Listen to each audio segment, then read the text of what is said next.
Israel ও যুক্তরাষ্ট্রের ইরানের যৌথ হামলার পর এর প্রভাব ছড়িয়ে পড়েছে বিশ্বজুড়ে।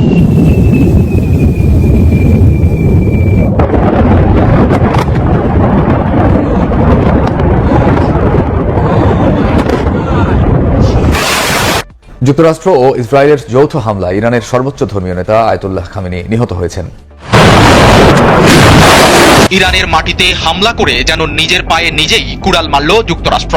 আহত বাঘ যেমন শেষ মুহূর্তে ঝাঁপিয়ে পড়ে, তেমনি পাল্টা আঘাতে গর্জে ওঠে। আসসালামু আলাইকুম দর্শক, এবার যুক্তরাষ্ট্র ও ইসরায়েলের হামলায় নিহত হন ইরানের প্রেসিডেন্ট আয়াতুল্লাহ খামেনি। দর্শক, খামেনির মৃত্যুতে এবার নড়েচড়ে বসেছে ইরানের সর্বস্তরের নেতারা। ইতিমধ্যেই যুক্তরাষ্ট্রে পারমাণবিক অস্ত্র হামলা করেছে, মুহূর্তেই উড়ে গেছে কয়েকটি শহর। দর্শক, এ বিষয়ে বিস্তারিত দেখাবো এই ভিডিওতে, তাই এক সেকেন্ডও না টেনে পুরো ভিডিওটি দেখবেন। চ্যানেলে নতুন হলে সাবস্ক্রাইব করে রাখবেন পরবর্তী আপডেট পাওয়ার জন্য। একটি লাইক করে পুরো ভিডিওটি দেখতে থাকুন। যৌথ হামলায় ইরানের সর্বোচ্চ ধর্মীয় নেতা আয়াতুল্লাহ খামেনি নিহত হয়েছেন। দেশটির রাষ্ট্রীয় গণমাধ্যম এ তথ্য নিশ্চিত করেছে। হামলায় খামেনির মেয়ে, জামাতা ও নাতিও নিহত হয়েছেন। এর আগে মার্কিন প্রেসিডেন্ট ডোনাল্ড ট্রাম্প ও ইসরায়েলি প্রধানমন্ত্রী বিনিয়ামিন নেতানিয়াহু খামেনির মৃত্যুর বিষয়টি জানিয়েছিলেন, যদিও তা নাকচ করে দিয়েছিল তেহরান। চলমান পাল্টাপাল্টি হামলায় ইরানে নিহতের সংখ্যা 200 ছাড়িয়েছে। এদিকে মধ্যপ্রাচ্যের বিভিন্ন দেশে মার্কিন সামরিক ঘাঁটিগুলোতে হামলা অব্যাহত রেখেছে ইরান। শনিবার স্থানীয় সময় ভোরে ইরানের বিভিন্ন স্থানে যৌথ হামলা চালায় যুক্তরাষ্ট্র ইসরায়েল। হামলায় ক্ষতিগ্রস্ত হয় সর্বোচ্চ ধর্মীয় নেতার কার্যালয়। আশঙ্কা করা হচ্ছিল হামলায় তিনি নিহত হয়েছেন। রোববার ইরানের রাষ্ট্রীয় গণমাধ্যম খামেনি নিহত হওয়ার বিষয়টি নিশ্চিত করে। এর আগে মার্কিন প্রেসিডেন্ট ডোনাল্ড ট্রাম্প ও সামাজিক যোগাযোগ মাধ্যম ট্রুথ সোশ্যালের এক পোস্টে এ কথা জানান। তিনি ইরানের রেভলিউশনারি গার্ডস ও পুলিশকে সাধারণ মানুষের সঙ্গে যোগ দেওয়ার আহ্বান জানান। এ সময় মধ্যপ্রাচ্যের শান্তি নিশ্চিত না হওয়া পর্যন্ত ইরানের উপর বোমা হামলা চালিয়ে যাওয়া হবে বলেও হুঁশিয়ারি দেন তিনি। একই সঙ্গে নিহত হয়েছেন খামেনির মেয়ে, জামাতা ও তার নাতি। হামলায় দুই পক্ষেরই বাড়ছে হতাহতের সংখ্যা। একই দিনে ইরানের অন্তত 24টি প্রদেশে আক্রমণ চালানো হয়। নিহতের সংখ্যা দাঁড়ায় 2 শতাধিক। সরকারি ও সামরিক স্থাপনার পাশাপাশি 2টি স্কুলেও হামলা চালায় নেতানিয়াহু বাহিনী। পাল্টা জবাবে ইসরায়েল, কাতার, বাহরাইন, সংযুক্ত আরব আমিরাত সহ বিভিন্ন দেশের মার্কিন স্থাপনায় হামলা চালায় ইরান। এতে দুবাই ও বাহরাইনের বিভিন্ন স্থাপনা ক্ষতিগ্রস্ত হয়। কাতার জানায় ইরান থেকে 65টি ক্ষেপণাস্ত্র ও 12টি ড্রোন ছোড়া হয়েছিল। বেশিরভাগই প্রতিহত করা সম্ভব হলেও 2টি ক্ষেপণাস্ত্র আল উবেদ সামরিক ঘাঁটিতে আঘাত করে। এ অবস্থায় ইরানের সুপ্রিম ন্যাশনাল সিকিউরিটি কাউন্সিলের শীর্ষ কর্মকর্তা আলী লারিজানি কড়া বার্তায় বলেছেন, ইসরায়েল ও যুক্তরাষ্ট্রকে অবিস্মরণীয় শিক্ষা দেওয়া হবে। পররাষ্ট্র মন্ত্রণালয়ের মুখপাত্র ইসমাইল বাঘেই আন্তর্জাতিক আইনের কথা তুলে ধরে বলেন, ইরান আত্মরক্ষার অধিকার প্রয়োগ করছে। আল জাজিরাকে দেয়া সাক্ষাৎকারে তিনি এই হামলাকে অপ্ররোচিত আগ্রাসন হিসেবে বর্ণনা করেন।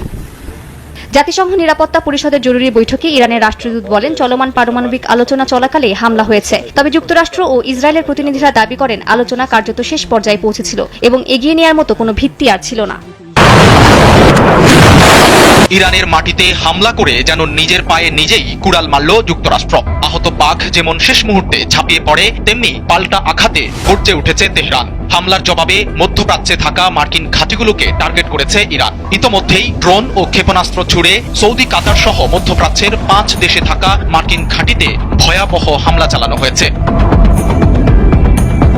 28 ফেব্রুয়ারি ভোরে ইসরায়েল ও যুক্তরাষ্ট্রের বিমান বাহিনী একযোগে ইরানে ক্ষেপণাস্ত্র হামলা চালায়। এরপরই পুরো দস্তুর খেপেছে ইরান। দেশটির সশস্ত্র যোদ্ধাদের দল IRGC ইতোমধ্যেই ইসরায়েল সহ মধ্যপ্রাচ্যে ছড়িয়ে থাকা মার্কিন সামরিক ঘাঁটিগুলোতে প্রথম দফার ড্রোন ও ক্ষেপণাস্ত্র হামলা শুরু করেছে। তেহরান সাফ জানিয়ে দিয়েছে, তাদের মাটিতে আঘাতের পাল্টা জবাব হবে অত্যন্ত কঠোর এবং লক্ষ্যবস্তু হবে প্রতিটি মার্কিন আস্তানা। ফরাসি সংবাদ সংস্থা ও ইরানের নিজস্ব গণমাধ্যম বলছে, মধ্যপ্রাচ্যের অন্যতম বৃহৎ মার্কিন ঘাঁটি কাতারের আল উদেইদ, কুয়েতের আল সালেম, সংযুক্ত আরব আমিরাতের আল ধাফরা এবং বাহরাইনে অবস্থিত মার্কিন 5ম নৌবহরকে লক্ষ্য করে ইরান বৃষ্টির মতো মিসাইল ছুড়েছে। এই ঘাঁটিগুলো বছরের পর বছর ধরে ওই অঞ্চলে মার্কিন আধিপত্যের প্রতীক হিসেবে কাজ করে আসছিল, যা এখন ধ্বংসের মুখে। যুক্তরাষ্ট্রের জন্য এই হামলার ক্ষয়ক্ষতি হতে পারে অপূরণীয়। আল জাজিরার মানচিত্র অনুযায়ী এই অঞ্চলে বর্তমানে 19টি সক্রিয় সাইটে অন্তত 40 থেকে 50 হাজার মার্কিন সেনা অবস্থান করছে। ইরানের নিখুঁত ব্যালিস্টিক ক্ষেপণাস্ত্রগুলো যদি সরাসরি ব্যারাক বা আবাসে আঘাত হানে, তবে দ্বিতীয় বিশ্বযুদ্ধের পর মার্কিন সামরিক ইতিহাসে এটি হতে পারে সবচেয়ে বড় সৈন্য ক্ষয়ের ঘটনা। বিশেষ করে কাতার ও কুয়েতের মতো ছোট দেশগুলোতে থাকা মার্কিন অর্থেই ডেথ ট্র্যাপ বা মৃত্যু ফাঁদে পরিণত হয়েছে। ইরান গর্জে ওঠায় সামরিক সরঞ্জামের দিক থেকে বড় ধরনের ধস নামার সম্ভাবনা রয়েছে যুক্তরাষ্ট্রের। কাতারের আল উদেইদ ঘাঁটি থেকে পুরো মধ্যপ্রাচ্যের বিমান অপারেশন নিয়ন্ত্রণ করা হয়। এখানে হামলা মানে আমেরিকার আকাশ পথের নিয়ন্ত্রণ হারিয়ে ফেলা। একইভাবে বাহরাইনের নৌ ঘাঁটি ক্ষতিগ্রস্ত হলে পারস্য উপসাগরে মার্কিন যুদ্ধ জাহাজগুলোর নিরাপত্তা পুরোপুরি ভেঙে পড়বে।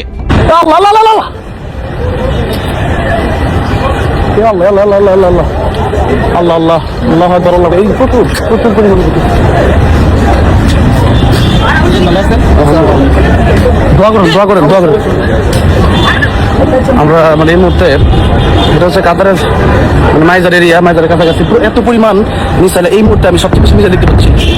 আল্লাহ আমাকে হেফাজত করেন।